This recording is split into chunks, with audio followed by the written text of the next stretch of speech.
ये इंट्रोवर्ट लड़का दिन भर गेम खेलता रहता है और एक लड़की से प्यार करता है, लेकिन जब वो उसे प्रपोज करने ही वाला था तभी उसका अपना दोस्त दोगला उसे धोखा दे देता है और उसकी गर्लफ्रेंड को अपना बना लेता है। लेकिन तभी दुनिया की सबसे खूबसूरत लड़की आके हमारे मेन कैरेक्टर को प्रपोज कर देती है, वो भी उसी समय जब उसके दोस्त और उसके प्यार ने धोखा दिया था उसे। और यही सब सोचो कि आपके साथ हो तो क्या होगा, इस एनिमे को लास्ट तक जरूर देखना।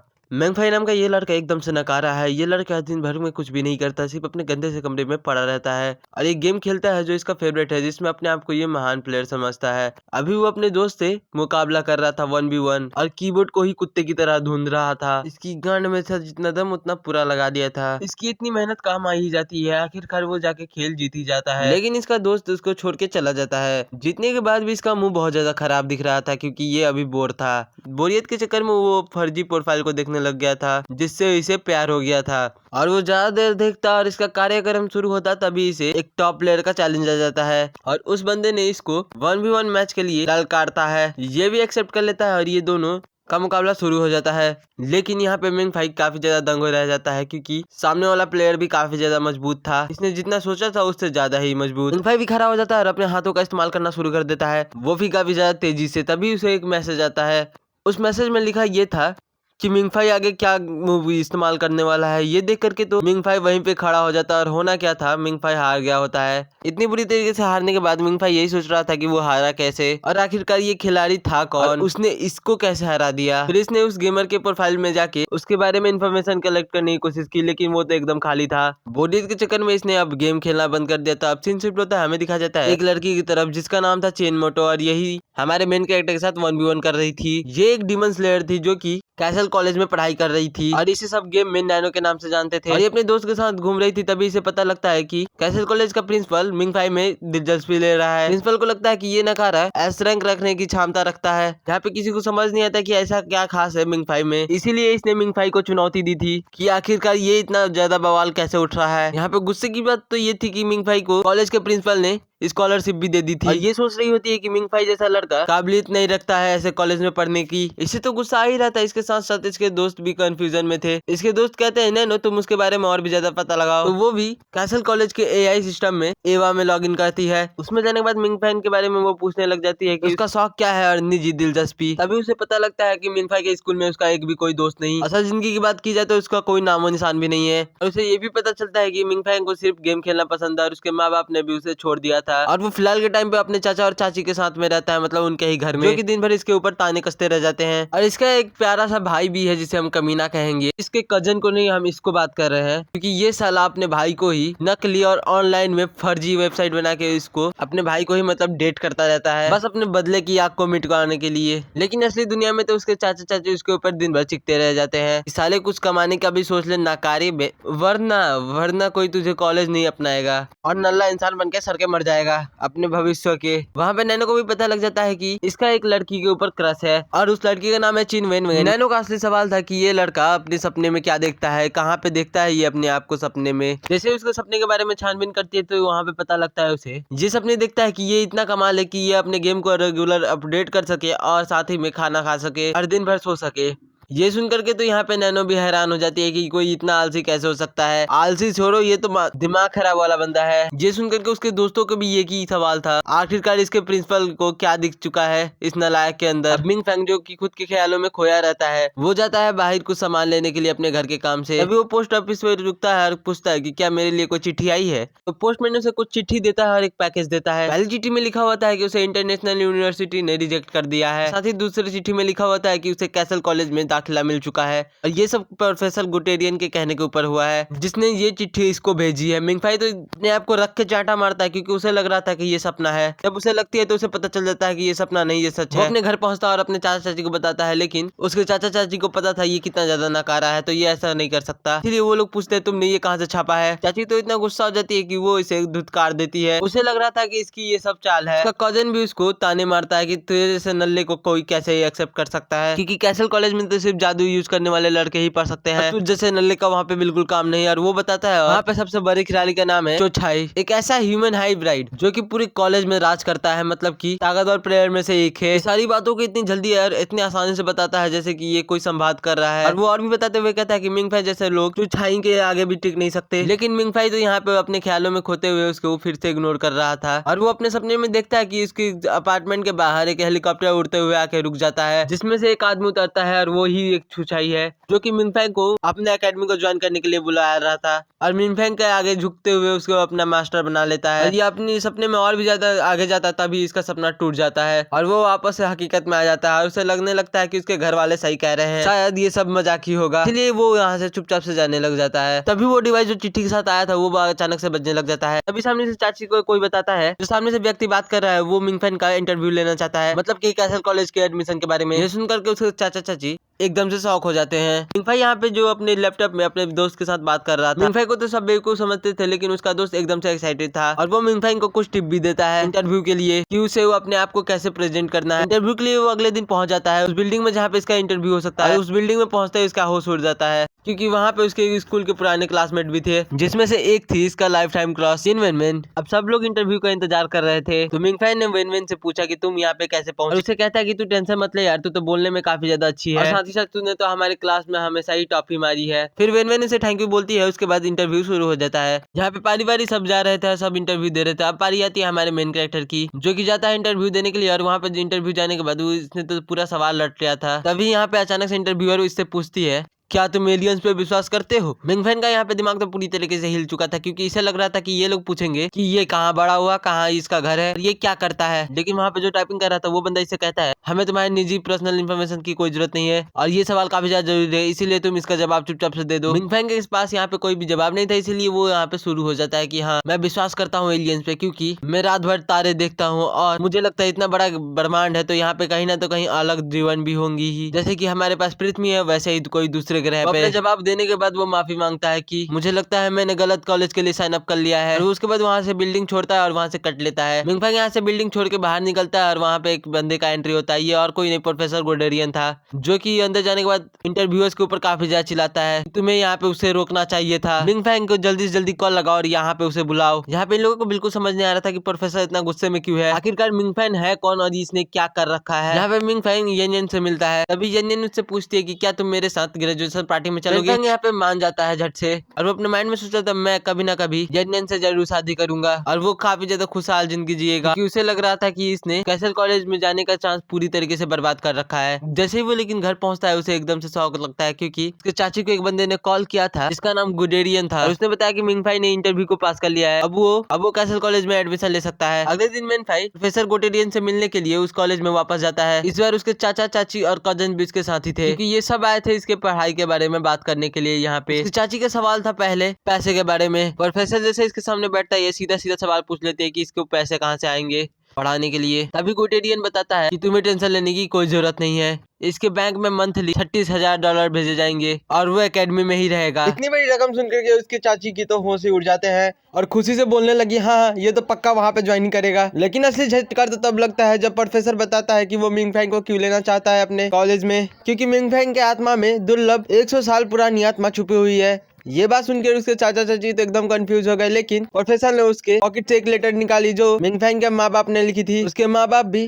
कैसल एकेडमी के काफी ज्यादा इंटेलिजेंट छात्र थे। प्रोफेसर ने वो चिट्ठी मिंगफाई को दे दिया और मिंगफाई के लिए ये तो एकदम हैरान करने वाली बात थी। उसे लगता था उसके माँ बाप ने उसे बिना किसी वजह के ही छोड़ दिया था, लेकिन असल में वो लोग अपना पूरा वक्त इसी कैसल एकेडमी में दिए थे। वो वहाँ से बहाना बनाकर टॉयलेट में जाता है और वहाँ पे जाके लेटर पढ़ने लगता है। बाद उसके आंखों से आंसू निकलने लगते हैं। उसके माँ ने चिट्ठी में सब कुछ समझाया था, उन्होंने उस रात उसे छोड़ा और ये भी कि वो हमेशा इनसे प्यार करती थी और वही उनकी जिंदगी का सबसे जरूरी हिस्सा था, लेकिन अपने ब्लड लाइन की वजह से उन्हें कैसल कॉलेज में जाना पड़ा। चिट्ठी में ये भी लिखा था कि जब मिंगफाई बड़ा हो जाए वो चाहती थी कि प्रिंसिपल उसे स्कॉलरशिप दे और साथ ही साथ उसके बच्चे को काफी ज्यादा खुशहाल जिंदगी मिले। मिंगफाई रो ही रहा था, तभी नैनो वहाँ पे आती है, क्योंकि हमारे भाई साहब गलती से लेडीज वॉशरूम में घुस गए थे। नैनो वहाँ से उसे बाहर निकालती है और वापस से पकड़ के उसे मीटिंग में लेके चली जाती है। वापस आने के बाद प्रोफेसर उसे वापस से पूछता है क्या तुम एकेडमी में एडमिशन लेना चाहते हो या नहीं, लेकिन वहाँ पे मिंगफाई कहता है मुझे थोड़ा और वक्त चाहिए। अभी वहाँ पे नैनो बम फोड़ देती है, कहते हुए कि मेन फेंग की चाहत मेरी जन एक लड़की है, क्योंकि ये उससे प्यार करता है और ये उसे पीछे छोड़ के नहीं जाना चाहता। आगे मेन कैरेक्टर एकदम शॉक में, इसे पता चल जाता है नैनो चिन यानियन के बारे में जानती है। तो नैनो वहाँ पे बताती है नहीं मैंने तो बस रेंडमली गेस किया है, लेकिन उसकी झूठ पकड़ी जाती है कि ये कुछ ऐसा बोलती है जो मिंग फैन से गेम में दुश्मनी के वक्त में बोली थी। मिंग फैन को जल्दी ही समझ में आ जाता है कि मोटुंग और को नहीं यही वो बंदी है जिसने मुझे गेम में हराया था। मिंग फैंग अकेले छत पे बैठ के सोच रहा था कि नैनो मेरे प्राइवेट मामलों के बारे में कैसे जानती है। वो अपने फोन को निकालता है और चिन वैन के लिए उसके अपने फीलिंग को कॉन्फ्रेंस करने के लिए सोचता है, और वो ऐसा जैसे ही करने वाला होता है तभी नैनो उसके पीछे अचानक से प्रकट हो जाती है। ये डर के मारे वहाँ से कूद जाता है। नैनो बताती है ईवा के बारे में जो आर्टिफिशियल इंटेलिजेंस आसानी से उसका लोकेशन ढूंढ सकती है, और वो प्रोफेसर गुटेरियन के आदेश से उसे समझाने के लिए आई है यहाँ पे, ताकि वो एकेडमी में शामिल होने के लिए वो एक बार और सोचे। लेकिन मिंग फैंग यहाँ पे सोचने लग जाता है और इस बार साफ कहता है कि मैं चिन वैन से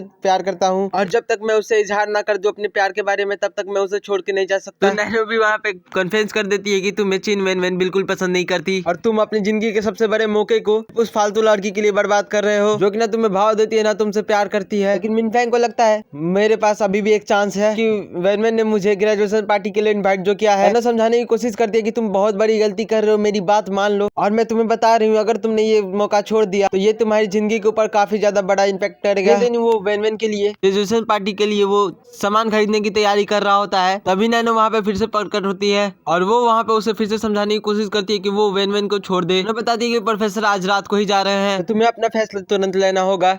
लेकिन ये तो एकदम अपने फैसला सेट करके बैठा हुआ था, इसे तो लग रहा था कि ये प्रपोज कर ही देगा आज, इसीलिए अब ये अपने आप को तैयारी कर रहा था, मतलब कि शीशे के सामने जाके प्रैक्टिस कर रहा था बोलने का। और ये फकीर चंद इसके पास तो पैसे भी नहीं थे, इसीलिए ये जाता है गार्डन से एक फूल तोड़ लेता है उसे प्रपोज करने के लिए। बाथरूम में उसका दोस्त उसे एक कोट देता है जो कोट वो पहन लेता है, और उसके बाद पहनने के बाद वो जाता है स्टेज के ऊपर फूल लिए जहाँ पे ये एकदम से तैयार था प्रपोज करने के लिए। तभी इसके सामने से इसका दोस्त आता है हाथों में गुलदस्ता लिए और सूट बूट में, जो जाते ही वैन को प्रपोज कर देता है और वैन भी उसको प्रपोज करती है, और वहीं से उन दोनों का लव एंगल शुरू हो जाता है।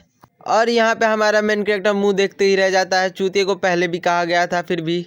तभी वहाँ पे ये निराश होता और डिप्रेशन में जाता, उससे पहले ही वहाँ पे और कुछ होता। वहाँ पे नैनो आ जाती है। नैनो यहाँ पे काफी ज्यादा खूबसूरत लग रही थी, इसकी वजह से सारे इसके क्लासमेट इसकी तरफ ही देख रहे थे, और नैनो के साथ आई हुई कुछ लड़कियां जाके मेन फैन को अच्छी तरीके से तैयार कर देती है, मतलब उसका आउटफिट चेंज कर देती है। तभी नैनो अपने हाथ को मिंग फैंग के हाथ में डालती है और वैंग और मिंगू को बताती है मिंग फैंग के पास उनसे भी ज्यादा जरूरी काम है। ये बात सुनकर मिंगू को काफी ज्यादा गुस्सा आ जाता है दोगला दोस्त। जाते हुए कहती है कि ये आखिरी बार है जब तुम लोग पुराने मिंग फैंग को देख रहे हो, और जाते हुए कहती भी है तुम एक बार पीछे मुड़ के देख सकते हो, अगर तुम चाहते हो तो तुम क्रश को देख लो अपने। लेकिन यहाँ पे हमारा मिंग फैंग भी अभी थोड़ी देर के लिए चैट बन चुका था, एकदम कुल भी पीछे मुड़ के नहीं देखता। दोनों गाड़ी में बैठ जाते हैं और काफी देर तक सफर करते हैं जब तक गाड़ी का पेट्रोल खत्म नहीं हो जाता है। उसके बाद वो दोनों जाके एक जगह पे रुकते हैं कि गाड़ी का टैंक वापस से फिल हो सके।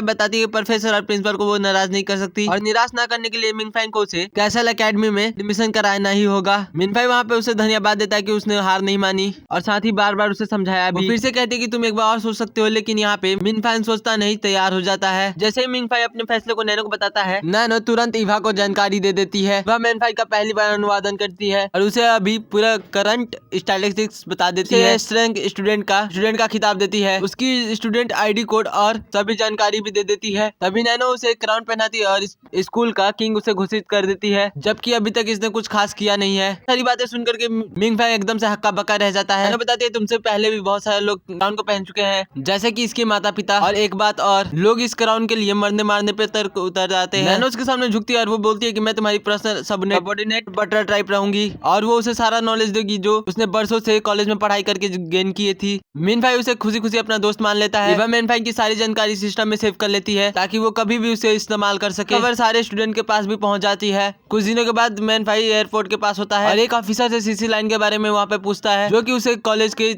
पास तक लेके जाएगी। मिंग फाई को वो ऑफिसर बताता है ऐसी कोई लाइन नहीं है और मिंग फाई को भीख मांगने वाला समझ के इग्नोर कर देता है। मिंग फाई अपने हाथ में बचे हुए $20 को देख करके सोचता है कि मैं कोई भिखारी तो नहीं हूँ बिल्कुल से, लेकिन वो इधर उधर देखता है तो उसे कई लोग भी दिखते हैं वहाँ पे, तो उसकी तरह ही गरीब और बिखरे हुए दिख रहे थे। अफसर उसे चीनी एम्बेसी जाने के लिए बोलता है और वहाँ से रहने और खाने पीने का सलाह देता है। इतनी सारी बेइज्जती सुनने के बाद कोई गरीब एनपीसी समझने लगता है। भूख के मारे वो एक रेस्टोरेंट में जाता है, वो भी एक बर्गर लेने, लेकिन वहाँ पे उसे सर्व करने के लिए मना कर दिया जाता है क्योंकि वहाँ पे भिखारियों को सर्व नहीं किया जाता। तभी उसकी मुलाकात सिल्वर बार वाले लड़के से होती है जिसका नाम है फिंगर। ये लड़का काफी ज्यादा हैंडसम है जिसकी वजह से लड़कियां इसके में तो जलवे बिखेर देंगी, लेकिन सिर्फ हैंडसम है, असलियत में ये भी भिखारी है। फिंगर मिंगफाई से कुछ पैसे मांगता है सोडा पीने के लिए। फिर वो मिंगफाई के हाथ में कैसल कॉलेज का कार्ड देखता है। फिर वो उससे पूछता है क्या तुम भी कैसल कॉलेज के स्टूडेंट हो। फिर वहाँ पे फिंगर भी अपना कार्ड दिखाता है उसे और वहाँ पे वो कहता है कि मैं तुम्हारा सीनियर हूँ। लेकिन मजेदार बात ये है फिंगर मिंगफाई के सारे पैसे छीन लेता है, वो भी सिर्फ मजे के लिए। और रात में वो दोनों एक साथ बैठते हैं और वहाँ पे फिंगर बताता है कि मैं 8 साल से कॉलेज में हूँ, जबकि ज्यादातर स्टूडेंट 4-5 साल में ही ग्रेजुएट कर जाते हैं। लेकिन हमारे फिंगर जितने महान है कि वो अभी तक ग्रेजुएट नहीं कर पाए। उन्होंने सेम ग्रेड को 4 बार रिपीट किया है। लोग स्टेशन में चुपचाप बैठते हैं और वो लोग सीसी का इंतजार कर रहे होते हैं जो कि उन गरीबों को कॉलेज तक पहुंचाएगी, क्योंकि इनका कॉलेज एक वैली में छुपा हुआ है और वहाँ पे पहुंचने का सबसे आसान तरीका सीसी लाइन ही है, जब तक कि तुम्हारे पास एक प्राइवेट जेट ना हो और हेड मास्टर से परमिशन ना मिली हो। इंतजार करते करते दोनों की आंख लग जाती है। मिंगफाई वहाँ पे एक अजीब से सपना देखता है, वो अपने आप को एक जंग में पाता है। यहाँ पे सब लोग अपने हाथों में मसाले भाग रहे हैं। तभी वहाँ पे उसकी नींद खुलती है कि स्टेशन के खिड़की के बाहर एक बहुत बड़ा चांद चमक रहा है, लेकिन पास में ही बैठा हुआ एक छोटा सा लड़का उसे घूर रहा होता है। लड़का मिंगफाई को कुछ ऐसे देखता है जैसे कि वो मिंगफाई को जानता ही हो। वो छोटा सा लड़का अपने मिंगफाई को भैया कह के पुकारता है, लेकिन तभी मिंगफाई फिर से जाग जाता है सपने का सपना। हमारा भाई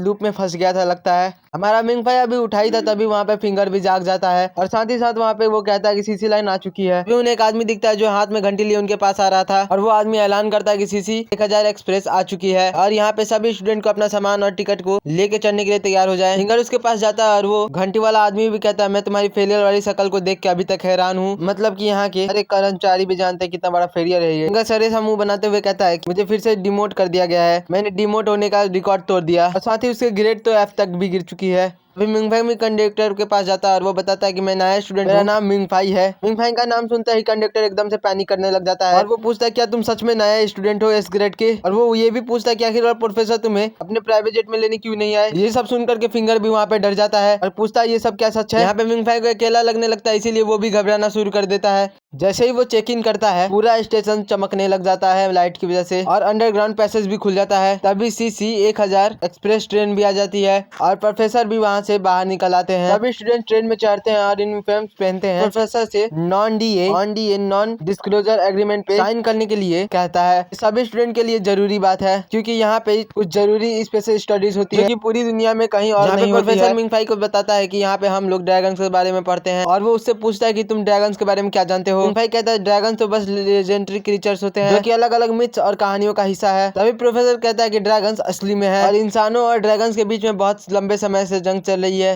आलतू फालतू लोग इसके बारे में बिल्कुल नहीं जानते और हमारे कैसल कॉलेज का काम है बच्चों को ट्रेन करना ड्रैगन को मारने के लिए, कुछ ऐसे हीरोज बनाना जो कि मानवता की रक्षा कर सके। मिंगफाई अपने मन में कहता है कि प्रोफेसर को ड्रैगन से लड़के नहीं एक मेंटल डॉक्टर की जरूरत है। लेकिन तभी वहाँ पे मिंगफाई अचानक से बेहोश हो जाता है और वहाँ पे एक सपना देखने लगता है और सपने में उसे एक छोटा सा लड़का वापस से दिखाई देता है, वही वाला। वो लड़का बताता है कि ड्रैगन असली है। उसे एक दृश्य दिखाता है जिसमें एक बर्फीले पहाड़ पे बर्फ से ढके हुआ एक ड्रैगन दिखाई देता है और बताता है कि बहुत सालों पहले एक ड्रैगन किंग को इंसान ने उसके ड्रैगन सिंहासन पे मार दिया था और वो इंसान पहला मानव सम्राट बन गया। जब ड्रैगन मरा तो वो सभी ने जश्न मनाया। मानव हीरो की वजह से सभ्यता यहाँ तक पहुँच पाई। बस इतना कहने के बाद वो लड़का यहाँ से एकदम से गायब हो जाता है। अभी मिंगफाई की आंखें भी खुल जाती है और मिंगफाई कहता है हो सकता है कि प्रोफेसर पागल ना हो। प्रोफेसर अब अपने एसोसिएट को बुलाता है जो कि 2 बॉक्स को लेके आता है और वो बताता है कि मैंने अपने 40 साल के करियर में मैंने बस 2 एस ग्रेड के स्टूडेंट्स को देखा है। बदकिस्मती से पहला स्टूडेंट तो ट्रकुल के हाथ करके सुधार गया। उसके बाद वो पहले बॉक्स को खोलता है जिसमें कि एक ड्रैगन का स्केल रखा हुआ होता है। प्रोफेसर मिंगफाई से कहता है कि तुम इस पे एक गोली चला के देखो। मिंगफाई उसे बताता है कि मिलिट्री ट्रेनिंग के कारण उसे गन चलाने का थोड़ा अनुभव है। उसके बाद वो गन को उठाता है और थोड़ा सा निशान लगाने की कोशिश करता है और वहाँ पे फायर करता है, लेकिन तभी गोली उछल के पीछे आ जाती है। वो स्केल इतना मजबूत है कि गोली का उसके ऊपर थोड़ा सा भी असर नहीं हुआ। मिंगफाई ड्रैगन स्केल की ताकत को देख करके एकदम से कंफ्यूज हो जाता है, लेकिन फिर कहता है कि ये कोई एक एडवांस टेक्नोलॉजी है। अब वो दूसरी बॉक्स की तरफ बढ़ता है और जैसे उसे खोलता है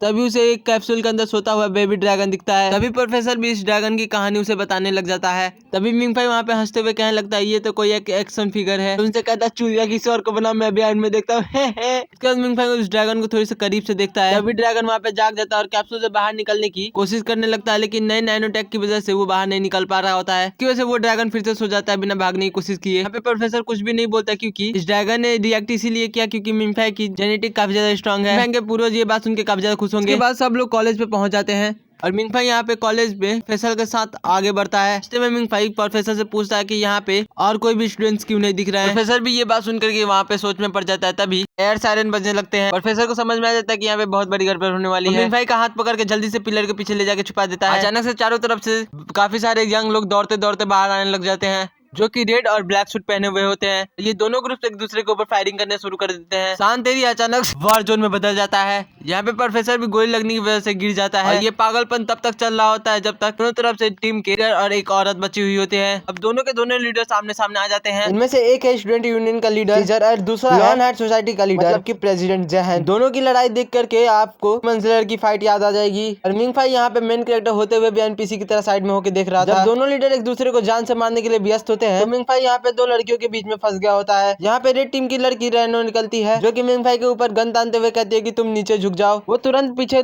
खड़ी लड़की के ऊपर गोली चलाती है, लेकिन उसे भी हिट करता है गोली। ऐसा लगता है कि ब्लैक टीम जीत गई है, लेकिन तभी मिंगफाई अपने बॉडी को इस बच्चे के हवाले कर देता है, जो बच्चा इसके सपने में आ रहा था। जो इसके लिए मतलब जैसे उसके हवाले करता है अपने शरीर, वो लड़का मिंगफाई के बॉडी से इसकी तरह उन दोनों टीम के लीडर्स को मार डालता है। के पास बैठ के वो अपने बॉडी को बस अपने आप से ही कंट्रोल करना शुरू कर देता है। तभी वहाँ पे बड़े ग्रुप में नर्सेस और मेडिक्स आ जाते हैं सभी लोगों को ट्रीट करने के लिए। उनके साथ साथ एक और आदमी आता है, गंजा आदमी, जो कि ब्लैक सूट पहने होता है। इतने सारे पैसे को खर्च होता हुआ देख के वो काफी ज्यादा गुस्सा होता है और वो कंप्लेन करना शुरू कर देता है। तभी जैसे ही प्रोफेसर उठता है वो बताने लगता है कि वो सब एनेस्थेटिक पेन्स बुलेट्स का इस्तेमाल करते हैं, जो कि अपने टारगेट को सिर्फ मार करके सुला देती है, वो भी बिना किसी नुकसान के। ये सारे स्कूल के स्टूडेंट है जिन्होंने सिर्फ मजाक मजाक में शूटिंग सा गेम बनाया कि ये देखा जा सके कौन सी टीम बेहतर है। प्रोफेसर ये सब समझा ही रहा था, तभी उसके छाती पे एक और बुलेट लगती है और वो वहाँ पे फिर से सो जाता है। और वो जो गंजा आदमी था वो प्रोफेसर मैन निकलता है, जो कॉलेज के फाइनेंस और डिसिप्लिन को कंट्रोल करता है। वो गुस्से में प्रिंसिपल को कॉल लगा देता है, शिकायत करता है कि इन स्टूडेंट्स ने कॉलेज का कचरा बना रखा है। लेकिन प्रिंसिपल वहाँ पे हंसते हुए कहता है ये तो स्टूडेंट्स का हक है, कॉलेज यहाँ पे और कॉलेज $2 लाख से भी ज्यादा रिपेयर कॉस्ट को फील करेगा। यहाँ पे प्रिंसिपल को अफसोस हो रहा होता है कि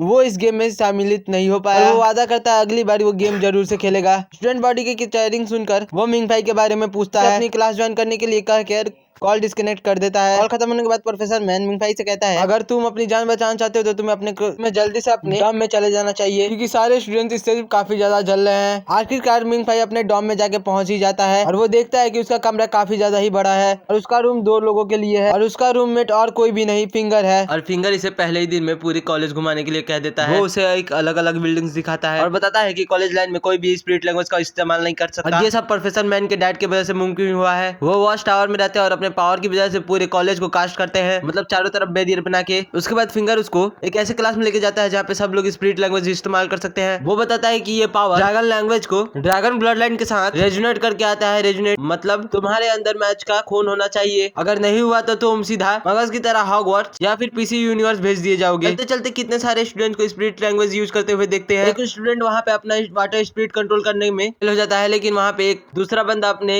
आइस स्पिरिट से सब लोगों की जान को बचा लेता है। इन सब के बीच कहीं प्रिंसिपल बैठ के अपने दोस्त मैंसन के साथ दारू पार्टी कर रहा होता है। प्रिंसिपल उससे उस समय की स्टूडेंट्स के बारे में पूछता है, जबकि आखिरी ड्रैगन किंग जिंदा था। तो वो कहता है कि मैं इस बार सोल्जर्स ने ऐसे जीनियस प्रोड्यूस करना चाहता हूँ जो कि इंसानियत को एक पीसफुल एरा में ले जा सके, और वो भी ऐसी जगह जहाँ पे ड्रैगन्स के खतरा तो बिल्कुल भी ना हो। प्रिंसिपल मैनफाई को ट्रेन करने के लिए एकदम से तैयार है। उसके बाद वो मैंसन से एक सीक्रेट मिशन के बारे में पूछ लेता है, जिसे कि वो लोग करने वाले हैं। हवाई जहाज इस डेस्टिनेशन की तरफ जाता ही जा रहा था। कॉलेज में प्रोफेसर गुड मिंगफाई को उसके 3 एग्जाम के लिए लेने आता है, लेकिन उससे पहले उसे एक म्यूजिक बॉक्स दिखाता है जिसमें कि ब्लैक ड्रैगन एम्परर की रिकॉर्डिंग होती है। प्रोफेसर समझाता है कि जिन लोगों में ड्रैगन ब्लड लाइन होती है वो सभी के सभी एम्परर के प्यादे होते हैं। जब भी एम्परर अपना दहाड़ेगा सारे के सारे सबऑर्डिनेट उसकी तरफ मुड़ के सर झुका लेंगे। यही स्पिरिट लैंग्वेज सीखने का पहला स्टेज है। ये ह्यूमंस को पागल हेलुसिनेट कर देता है जिनमें ड्रैगन ब्लड लाइन होती है। वो रिकॉर्डिंग प्ले करता है और मिंग फिर से पूछता है क्या तुमने कुछ देखा।